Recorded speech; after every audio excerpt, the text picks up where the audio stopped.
জীবনের গল্পের সঙ্গে তালে তাল মিলিয়ে চলে আমাদের গল্প আড্ডা। ইট কাঠের এই যান্ত্রিক জীবন থেকে কিছুটা স্বস্তি দেওয়ার জন্যই আমাদের এই আয়োজন।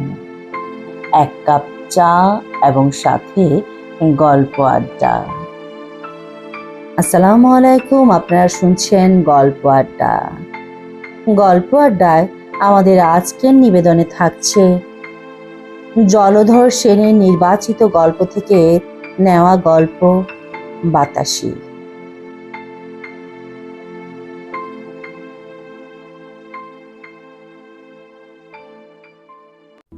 বাতাসি জেলের মেয়ে, বাপ নাই, মা নাই, ভাই নাই, থাকিবার মধ্যে আছে এক বুড়ি ঠাকুমা। সকলে মরিয়া গেল, যাহাদের পরে মরিবার কথা তাহারা আগে চলিয়া গেল। বুড়ি রহিল, আর রহিল তাহার বুড়া বয়সের একমাত্র অবলম্বন বাতাসি। বাতাসির নামটার একটু ইতিহাস আছে। বাতাসির বাপ মার অনেকদিন সন্তান হয় নাই।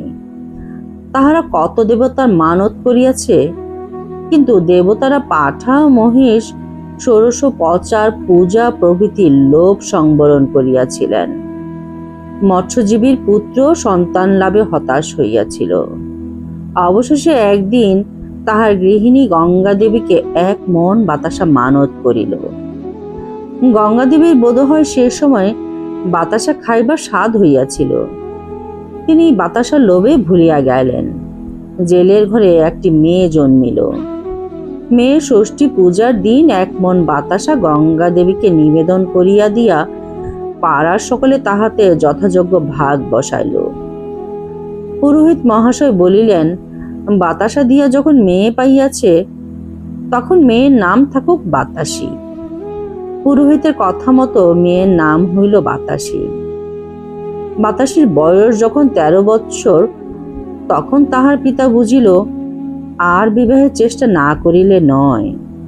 জেলের ঘরের মেয়ে একটু বেশি বয়স পর্যন্ত অবিবাহিত থাকিলেও সমাজে বড় কথাবার্তা হয় না। রামমোহনের ওই একটা মাত্র মেয়ে, যে কদিন ঘরে রাখিতে পারা যায় থাকুক না, এই ভাবিয়া পিতামাতা বিবাহের বিশেষ চেষ্টা করে নাই। বিশেষত তাহারা মনে মনে বর স্থির করিয়া রাখিয়াছিল। হরি হালদারের পুত্র স্বরূপ, বেশ ছেলে। হরি হালদার গায়ের পাশে ইছামতির নদীর পটনি, 2 পয়সা রোজগার করে। এই পটনিগিরিটা সে একরকম মর্সি করেই লইয়াছিল। ঘাট ডাকের সময় গ্রামের আর কেহ ডাকিত না। হরি যাহা হয় তাহা দিয়া ঘাট ইজারা লইত। বাতাসির পিতা মাতা স্বরূপের সঙ্গে কন্যার বিবাহ দেওয়ার ইচ্ছা ছিল। এতদিন কথাটা বলি বলি করিয়া বলা হয় নাই। এখন মেয়ে 13 বৎসরে পড়িল, সুতরাং আর অপেক্ষা করা সঙ্গত নয়। রামমোহন প্রস্তাব করিল। হরি আনন্দে সম্মত হইল। মেয়ে সুন্দরী। স্বরূপের সঙ্গে বাতাসি শৈশবে কত খেলা করিয়াছে, নৌকায় চড়িয়াছে, দুজনে খুব ভাব। কিন্তু বিবাহের কাল বিলম্ব হইল। স্বরূপের তখন 20 বৎসর বয়স। জোর বৎসরে ছেলের বিবাহে দিতে স্বরূপের মাতার আপত্তি হইল। রামমোহন বলিল, বেশ, এত তাড়াতাড়ি কি? 1 বৎসর পরেই বিবাহ হইবে। বৎসর যাইতে না যাইতে স্বরূপের মা মরিল। গ্রামে 10 মাতাব্বর বলিলেন, 1 বৎসর মরণাশৌচ, তাহার পূর্বে বিবাহ শাস্ত্রসঙ্গত নয়। রামমোহন বলিল, বেশ। এইভাবে 2 বৎসর গেল। বাতাসের বয়স তখন 15। বিবাহের আয়োজন হইতে লাগিল। হরি হালদারের বিশেষ আগ্রহ। তাহার ঘরে স্ত্রী লোক নাই, কিন্তু তাহাদের আগ্রহ হইলে কি হয়। প্রজাপতি ঠাকুর নিতান্ত বাকিয়া বসিলেন। ঠাকুরই মঞ্চনা করিয়া ওলা দেবীকে গ্রামে ডাকিয়া আনিলেন। গ্রামে হাহাকার উঠিল। দেবী প্রথমে জেলে পাড়ায় প্রবেশ করিলেন। পাড়াটা নদীর তীরেই কিনা। আজ ও বাড়ির রসিক দাস গেল, কাল ফটিকের ছেলেটা গেল। তারপর দিন হরি আক্রান্ত হইল। 24 ঘন্টার মধ্যেই সে মরিল। রামমোহন ওলা ওঠার বীজ লইয়া ঘরে গেল। সে ঘরে গিয়া দেখে তাহার স্ত্রী তাহার অগ্রে যাইবার জন্য প্রস্তুত হইয়াছে। একই দিনে একই সময়ে স্বামী স্ত্রী চলিয়া গেল। দেবী রামমোহনের বৃদ্ধা মাতাকেও কিছু বলিলেন না, বাতাসীকেও কিছু বলিলেন না। তাহার পর ক্ষুদ্র হরিশপুর গ্রামে 139 জনে হিসাব নিকাশ করিয়াই দেবী গ্রাম অন্তরে চলিয়া গেলেন। বাতাসীর বিবাহ চাপা পড়িয়া গেল। তাহার বিবাহ কে দেয়? 2-3 মাস কাটিয়া গেল। রামমোহন মেয়ের বিবাহের জন্য 300 টাকা সঞ্চয় করিয়াছিল। তাহাই ভাঙিয়া বাতাসী ও তাহার ঠাকুমা দিন চলিতে লাগিল। এমন সময় একদিন পুরোহিত মহাশয় রামমোহনের বাড়িতে পদধূলি দান করিলেন। অন্যান্য কথার পর তিনি বলিলেন, মোহন তো চলিয়া গেল, এখন আমাকেই তো তোমাদের মঙ্গল অমঙ্গল দেখিতে হয়। তা এখন মেয়েটার কোনো রকমের সাত পাকে দিতে তো হয়, কি বলো? বুড়ি বলিল, তা তো বটেই, আমাদের তো আর কেউ নেই, আপনি আছো, যা হয় আপনিই করো। পুরোহিত মহাশয় বলিলেন, আমি স্বরূপকেও বলি, গ্রামের 10 জনকেও বলি, যাতে শুভ কর্মটা এই মাসেই হয়ে যায়, তাই করা যাবে, সেজন্য তুমি ভেবো না। এই বলিয়া পুরোহিত ঠাকুর চলিয়া গেলেন। বাতাসী ঘরের মধ্যে বসিয়াছিল, সে সব কথা শুনিল। পুরোহিত চলিয়া গেলে বাতাসী তাহার ঠাকুমাকে বলিল, ঠাকুমা, আমি সব শুনেছি, তোমরা যাই বলো আর যাই করো, আমি বিয়ে করব না। বাবা গেল, মা গেল, বিয়ে আর যায় না। বুড়ির নাতনির কথা শুনিয়া একেবারে অবাক। একটু চুপ করে থাকিয়া বুড়ি বলিল, তুই বলিস কি বাতাসী, বিয়ে করবি নে? সে কি কথা, অমন কথা মুখে আনিস নে, লোকে বলবে কি? বাতাসী রাগিয়া বলিল, লোকে যা বলতে হয় বলুক, আমার 10টা ভাইও নেই, বোনও নেই যে লোকের কথায় ভয় পাব। তুই চোখ বুঝিলে আমার সব গেল, আমি বিয়ে কিছুতেই করব না। বুড়ি রাগিয়া বলিল, অভাগী, বিয়ে করবি না? খাবি কি? তোর বাপ তো জমিদারি রেখে যায়নি, আর বসে খেলে রাজার ভান্ডারও ফুরিয়ে যায়, শেষে একটা কলঙ্ক কিনবি নাকি? বাতাসী বলিল, তোর মুখে আগুন, রামমোহন মাঝির মেয়ে কলঙ্ক রটায়, তার দিকে কুনজরে চায় এমন লোক এর 7 গায়ের মধ্যে নেই। খাবো কি বলছিস? জেলের মেয়ে, খাবো কি? তুই বুড়ো হয়েছিস, ঘরে বসে থাকবি, আমি গায়ে গায়ে মাছ বেচে তোকে খাওয়াবো, তার জন্য ভয় কি? বুড়ি আসল কথাটা আর চাপিয়া রাখিতে পারিল না, বলিল, দিদি, ভয় সবই, তোর এই সমস্ত বয়সে, তারপরে এই রূপ, সবই ভয় দিদি, সবই ভয়। এত বড় মেয়ের কি আইবুড়ো থাকতে আছে, না কেউ থাকে? বাতাসী বলিল, তা তুই যা বল ঠাকুমা, আমি এ জন্মে আর বিয়ে করছি নে। বুড়ি বলিল, কেন, স্বরূপকে মনে ধরে না? তা তাকে বিয়ে না করিস, অন্য বর দেখি।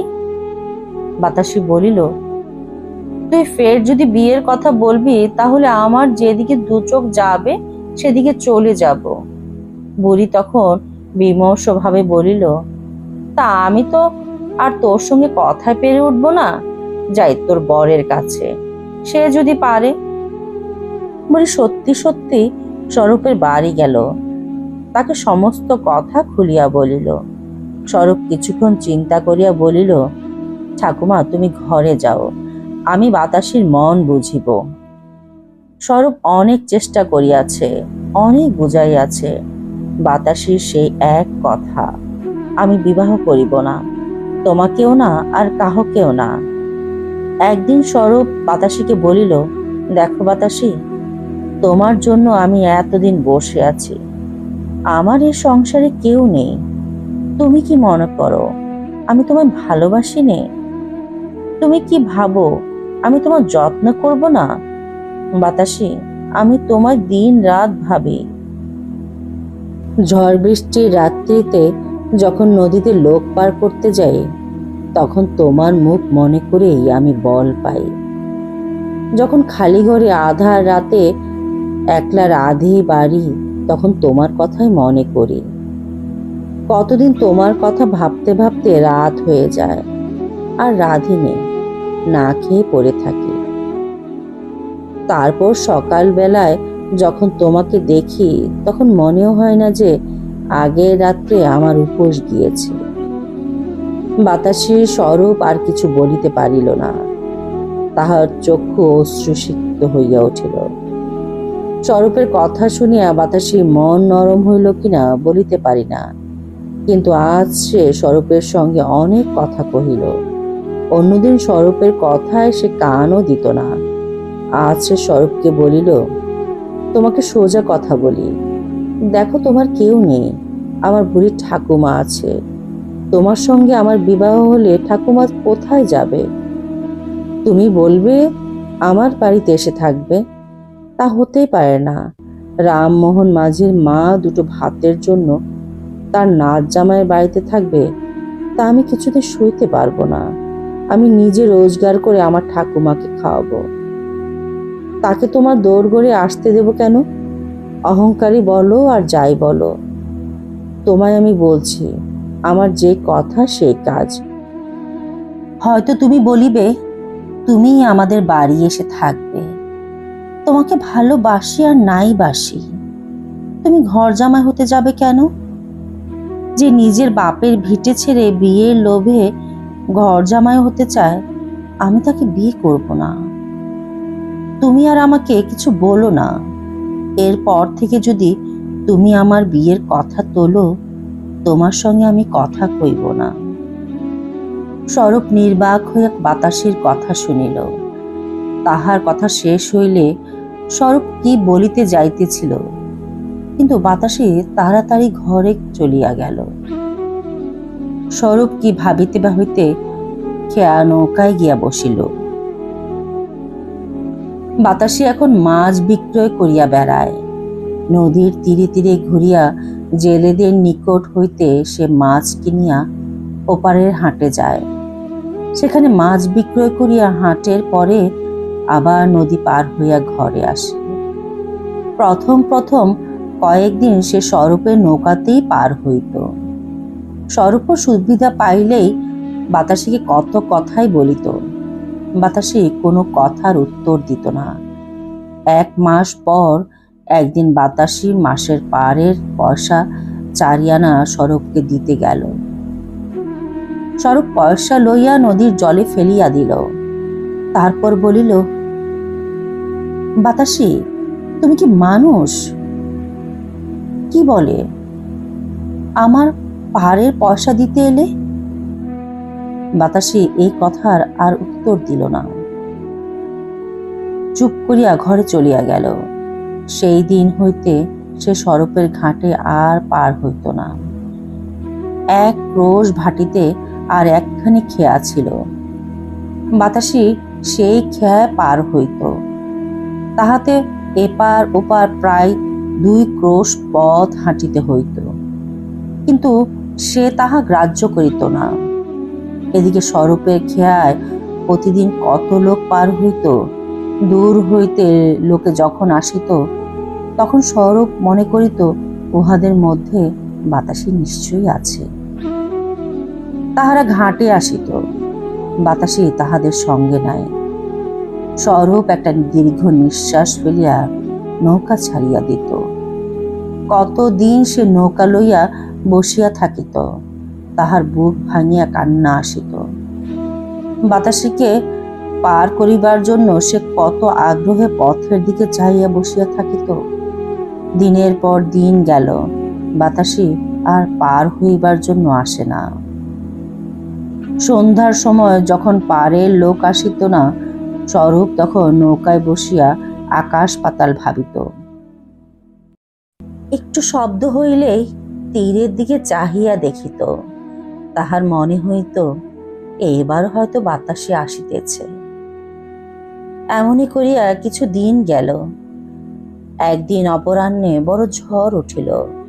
বেলা ৩টা হইতে আকাশে মেঘ সাজিতেছিল। ৪টা বাজিতে বাজিতেই ঝড় উঠিল। যেমন ঝড় তেমনি বৃষ্টি। ইছামতি নদী গর্জন করিতে লাগিল। চারদিকে অন্ধকার হইয়া গেল। আকাশে প্রলয়ের মেঘ গর্জিতে লাগিল। স্বরূপ খেয়া নৌকাখানি ডাবল কাছি দিয়া তীর সংলগ্ন করিল। বৃষ্টিতে তাহার কাপড় ভিজিয়া গেল। সে তখন তাড়াতাড়ি তাহার কুটিরে যাইয়া আশ্রয় গ্রহণ করিল। ভিজা কাপড় ছাড়িয়া এক ছিলিম তামাক সাজিয়া স্বরূপ ধূমপানে আয়োজন করিতেছিল। এমন সময় বাহিরে যেন একটা শব্দ হইল। স্বরূপ কান পাতিয়া শুনিল, কে যেন ঘরের পাশে আসিয়া দাঁড়াইল। তাহার পরে অতি কোমল কণ্ঠে কে ডাকিল, স্বরূপ। এই যে চেনা গলা, এক কণ্ঠস্বর শুনিবার জন্য স্বরূপ যে আজ ১ মাস কান পাতিয়া প্রতীক্ষা করিতেছিল। কিন্তু আজই এ কি? এমন অসময়ে, এই দুর্যোগে? প্রবল বৃষ্টি ঝড় মাথায় করিয়া বাতাসে আসিবে কেন? না না, বাতাসে নয়। স্বরূপ মনে করিল তাহার ভ্রম হইয়াছে। এই ঝড়ে, এই দুর্দিনে বাতাসে তাহার কুটির দ্বারে আসিবে? তাও কি হয়? তবু স্বরূপ কান পাতিয়া রহিল।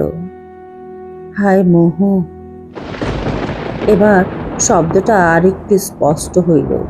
কে ডাকিল, স্বরূপ, স্বরূপ, ঘরে আছো? আর তো সংশয় নয়, এ নিশ্চয় বাতাসের কণ্ঠস্বর। স্বরূপ তখন তাড়াতাড়ি হুঁকা রাখিয়া দ্বার খুলিল। দেখিল দ্বারের সম্মুখে বাতাসে একটা ঝুড়ি মাথায় করিয়া দাঁড়াইয়া আছে। তাহার সর্বাঙ্গ সিক্ত এবং কর্দমাক্ত। স্বরূপ আর বাতাসীকে কথা কহিবার অবকাশ দিল না। তাড়াতাড়ি তাহার মস্তক হইতে মাছের ঝুড়ি নামাইয়া লইল এবং তাহার হাত ধরিয়া ঘরের মধ্যে টানিয়া আনিল। তাহার পর সে চুপ করিয়া দাঁড়াইয়া রইল। তখন বাতাসী বলিল, স্বরূপ, আমায় পার করে দেবে? আমাকে এখনই ওপারে যেতে হবে। পার? এমন ভয়ানক দুর্যোগে, এই ঝড়ে পার? বাতাসী বলে কি? এ প্রলয়ের ঝড়ে পার কিভাবে হইবে? তাও যাকে তাকে নয়, বাতাসীকে। বাতাসী বলে কি? স্বরূপ কথাটা হয়তো শুনিতে পায় নাই মনে করিয়া বাতাসী আবার বলিল, স্বরূপ, আমায় পার করে দেবে? স্বরূপ বলিল, বাতাসী, তোমাকে পার করার জন্য তো আমি দিন রাত পথ চেয়ে আছি। তুমি তো আমার খেয়ায় পার হতে আসো না বাতাসী। বাতাসী কোমল স্বরে বলিল, স্বরূপ, আমাকে 5টার মধ্যে এই মাছ ওপারে মুখুজ্জ বাবুদের বাড়িতে দিতে হবে। 3 টাকা বায়না নিয়েছি, আমাকে যেতেই হবে। ও ঘাটে গিয়েছিলাম, তারা এই ঝড়ে খেয়া দেবে না, তাই বিপদে পড়ে তোমার কাছে এসেছি। তুমি আমায় পার করে দাও। আজকে এই ঝড়ে তুমি ছাড়া আর কেউ পারে যেতে সাহস করবে না। এই বলিয়া বাতাসে স্বরূপের মুখের দিকে চাহিল। স্বরূপ এমন রূপ আর কখনো দেখে নাই, এমন কথাও আর কখনো শোনে নাই। সে বলিল, বাতাসে, তোমায় পাড়ে দিয়ে যাব, তার আবার কথা কি? কিন্তু তোমায় না গেলে হয় না। তুমি এখানে থাকো, আমি ওপারে মাছ পৌঁছে দিয়ে আসি। বড় তুফান বাতাসী, আজ বড় তুফান। বাতাসী বলিল, তা হবে না স্বরূপ। তুমি যে একলা এই ঝড়ে আমার জন্য পারে যাবে, তা হবে না। আমিও যাব। চলো, আর দেরি করো না, আধার ক্রমেই বাড়ছে। স্বরূপ বলিল, বাতাসী, আমার জন্য তোমার ভয়? একথা তো আর কখনো বলনি। চলো, তোমাকে আজ পারে নিয়ে যাই। সৌরভ হালদার আর ঝড়ের সঙ্গে লড়াই করে পাড়ি মেরে দেবে। চলো, আজই তোমাকে নিয়ে পাড়ে যাবার সময়। সৌরভের চক্ষু দিয়া আগুন বাহির হইতেছিল। সে তখন মাছের ঝুড়ি মাথায় তুলিয়া লইল। বাতাসে দুইখানি বৈঠা লইল। নদীর মধ্যে কি যাওয়া যায়? অনেক কষ্টে তাহারা নৌকায় উঠিল। সৌরভ একবার আকাশের দিকে চাহিল, একবার বাতাসের মুখের দিকে চাহিল। তাহার পর নৌকার কাছে খুলিয়া দিল। নৌকা নাচিয়া উঠিল। সৌরভ বলিল, বাতাসি ওখানে নয়, আমার এই হালের কাছে এসে বসো। দেখো সৌরভ তোমায় পারে নিয়ে যেতে পারে কিনা। সত্যি সত্যি সৌরভ আর ঝড়ের সঙ্গে যুদ্ধ করিতে করিতে অগ্রসর হইতে লাগিল। বাতাসে থাকিয়া থাকিয়া বলে, বায়ে সৌরভ, বায়ে টান রাখো, ওই ঢেউটা কেটে ওঠো। আর বিহল্য দৃষ্টিতে সে এক একবার সৌরভের দিকে চায়। কি অপরূপ কৌশল, কি আশ্চর্য শক্তি! সৌরভ নিজে নিজেকে বলিতে লাগিল, চল মোর ভাই, আর একটু, আর একটু, এই ঢেউটা কাটাতে পারলেই হয়। সাব্বাস জোয়ান। নিজের বল বৃদ্ধির জন্যই সৌরভ কথা কইতেছে। যখন এক একবার সে ক্লান্ত হইয়া পড়ে, তখন সে বাতাসের মুখের দিকে চায়, আর তাহার বুকে নতুন করিয়া বল আইসে। ঝড় বৃষ্টির সহিত তুমুল সংগ্রাম করিয়া সৌরভের নৌকা পাড়ে পৌঁছিল। সৌরভ এক লম্ফে তীরে নামিয়া নৌকা টানিয়া ধরিল। তাহার পর নদী তীরের বট গাছের সঙ্গে নৌকা কাছে বাঁধিল। তখনও সন্ধ্যা হয় নাই। সৌরভ ক্লান্ত হইয়া নদী তীরে বসিয়া পড়িল। তখন বৃষ্টি পড়িতেছে। বাতাসের তখন সৌরভকে বলিল, সৌরভ, আজ আর ওপারে গিয়ে কাজ নেই, নৌকা এখানেই থাক। তুমি ওপরে চলো, বাজারে একটা দোকানে আজ তুমি থাকিও। আমার সঙ্গে তো কিছুই নেই। বাবুদের বাড়ি যে টাকা পাবো তার থেকে কিছু তোমাকে দিয়ে আসবো। তুমি খেয়ে দিয়ে রাত্রিটা কাটিয়ে দিও। আমি বাবুদের বাড়ির এক কোণে পড়ে থাকবো, কি বলো? সৌরভ উঠিয়া দাঁড়াইল, বলিল, তা হবে না বাতাসি, তোমাকে না নিয়ে আমি কোথাও যাব না। তোমায় পাড়ে এনেছি, তোমায় ঘরে নিয়ে যাব। যতক্ষণ তুমি না আসবে ততক্ষণ পথের দিকে চেয়ে আমি খেয়া নৌকায় বসে থাকবো। মাথায় আকাশ ভেঙে পড়লেও নড়ব না। বাতাসি হাসিয়া বলিল, আর যদি আমি না আসি? তাহলেও সৌরভের এই জীবনের মতো খেয়া দেওয়া শেষ। আর সৌরভ কাউকে পার করবে না। যাকে পার করার জন্য সে এতদিন বেঁচে ছিল, সে যদি আর পারে না যায়, সৌরভের খেয়া দিয়ে কাজ কি? বাতাসে মাথা নিচু করিয়া কি ভাবিল, তারপর বলিল, তুমি নৌকায় থাকো, আমি মাছ পৌঁছে দিয়ে আসছি, তারপর দুজনে ঘরে যাব। এই বলিয়া বাতাসে মাছের ঝুড়ি মাথায় করিয়া তীরে উঠিল। সৌরভ এক দৃষ্টিতে তাহার দিকে চাহিয়া রইল। বাতাসে যখন অদৃশ্য হইল, তখন দীর্ঘ নিঃশ্বাস ফেলিয়া সেই নৌকার উপর বসিয়া পড়িল। যখন সন্ধ্যা হয় হয় তখন বাতাসে ফিরিয়া আসিল। তখন আকাশে আরো একখানা ঘন কালো মেঘ উঠিতেছিল। নদীর তীর অন্ধকার, ঘাটে একখানি নৌকা নাই। বাতাসে ডাকিল, সৌরভ। সৌরভ উত্তর দিল, বাতাসে। এক লম্ফে নৌকা হইতে নামিয়া সৌরভ বাতাসের নিকট উপস্থিত হইল। বাতাসে আকাশে নতুন কালো মেঘখানি দেখাইয়া বলিল, সৌরভ, ও মেঘখানি বড় ভালো নয়। মেঘের গতি দেখে নৌকা ছাড়লে হতো। সৌরভ মেঘখানির দিকে চাহিয়া বলিল, ও কিছু নয়, ও মেঘ উঠে আসতে আসতে আমরা পাড়ি জমিয়ে দেব। ওই তো ওপারে ঝাউ গাছ দেখা যাচ্ছে, দেখতে দেখতে চলে যাব। তুমি নৌকা উঠে ভালো করে বসো, কোনো ভয় নেই। বাতাসে বলিল, সৌরভ, মেঘখানি একটু দেখে গেলে হতো, এখনই তুফান উঠবে, আকাশের গতি ভালো নয়। স্বরূপ সে কথার কর্ণপাত না করিয়া নৌকা ছাড়িয়া দিল। সে কিখানি নদী যাইতে না যাইতে একেবারে আকাশ ভাঙিয়া ঝড় আসিল। স্বরূপ বলিল, বাতাসে ভয় নাই, ওই যে ডাঙা দেখা যাচ্ছে, দেখতে দেখতে যাব। বাতাসে একটু দূরে বসিয়াছিল, সে তখন স্বরূপের আরেকটু নিকটে আসিয়া বসিল। স্বরূপ সিংহ বিক্রমে হাল চালাইতে লাগিল।